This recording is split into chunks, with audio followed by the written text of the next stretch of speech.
आज की क्लास में हम आपको ब्रशेस की नॉलेज देने जा रहे हैं कि कौन से ब्रशेस हमारे पास होने चाहिए, हाई एंड ब्रांड में भी और अफोर्डेबल में भी कौन सा ब्रश किस यूज में आता है। तो सबसे पहले हम अफोर्डेबल की बात करते हैं तो बेगा के ब्रशेस भी बहुत अच्छे हैं। अगर आप बिगनर्स हैं तो आप बेगा के ब्रशेस, इस तरह के जो ब्रशेस होते हैं ये हमारी क्या होती है, आईज में आई शेडो को ब्लेंडिंग का काम करते हैं इस तरह के ब्रशेस को। दूसरा, अगर आप थोड़ा और अच्छे में चाहते हैं तो स्विस ब्यूटी के जो ब्रश हैं वो बहुत ही अच्छे हैं। इस तरह का ब्रश होता है वो हमारी एक क्रीज लाइन के ऊपर जो ब्लेंडिंग होती है ना उसको करने का काम करता है। ये इससे हमारा इजीली ब्लेंड हो जाता है हमारा आई शेडो।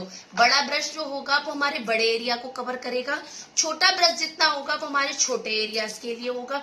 इस तरह से छोटे एरियाज को आई शेडो ब्लेंडिंग में इस तरह के ब्रशेस काम आते हैं। स्विस ब्यूटी के ब्रशेस भी बहुत अच्छे हैं। इस प्रकार का ये ब्रश भी आई शेडो ब्लेंडिंग का ही काम करता है। ये थोड़ा ब्रॉड होता है।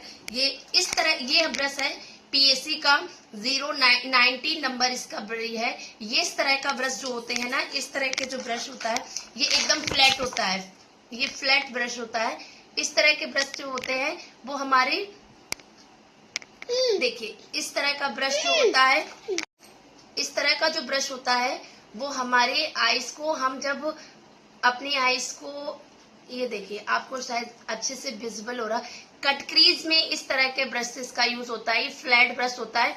जब हम कट क्रीज बनाते हैं तो इस तरह के फ्लैट ब्रश का ही हमें यूज करना होता है कट क्रीज बनाने के लिए। बाकी ये सारे ब्लेंडिंग ब्रश, इस तरह का जो ब्रश होता है ये देखिए छोटा सा ब्रश होता है।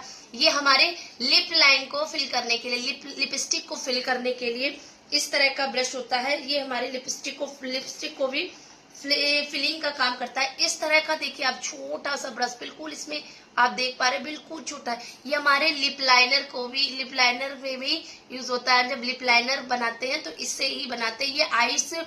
ये हमारे आईलाइनर लगाने में भी इस तरह का ब्रश यूज होता है।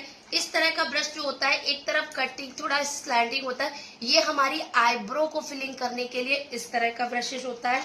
इस तरह का जो ब्रश होता है ये फाउंडेशन एप्लीकेशन के लिए होता है। फाउंडेशन को हम इस ब्रश की हेल्प से एप्लीकेशन करते हैं। और इस तरह का ब्रश जो होता है इसको काबुकी ब्रश बोलते हैं। इस तरह का जो ब्रश होता है ये फाउंडेशन को ब्लेंडिंग करने के लिए होता है। जब हम इससे हम पहले अपने फाउंडेशन को एप्लीकेशन करेंगे, फिर इससे हम अपने फाउंडेशन को ब्लेंड करेंगे। इससे अच्छे से हमारा फाउंडेशन ब्लेंड हो जाता है। इस तरह का ब्रश जो होता है वो हाईलाइटिंग के लिए होता है। जब हम हाईलाइटिंग करते हैं तो इस तरह का फैन ब्रश बोलते हैं। इस तरह का ब्रश हमारा हाइलाइटर में यूज होता है। तो ये सारे ब्रशेस आपके पास होने चाहिए।